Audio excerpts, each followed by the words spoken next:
How to fix microphone not working in WhatsApp. Hello everyone, this is Sabrina here to help you today.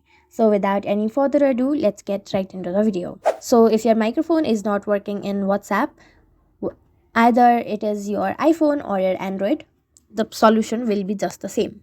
First, go to your Play Store. If you are using your iPhone, go to your App Store and then search for WhatsApp. Now, if there is an update button like this, tap on the update button and get the latest version of WhatsApp.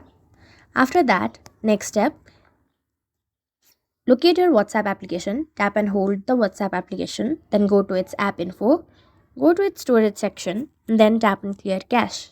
Go back, and then go to its permission. Make sure you have enabled microphone permission and toggled allow only while using the app button on, and not don't allow or ask every time. So that's how you do it. Thank you for watching this video. Make sure to like, share and subscribe to our YouTube channel. If you got any questions, comment them down and I'll catch you in the next one.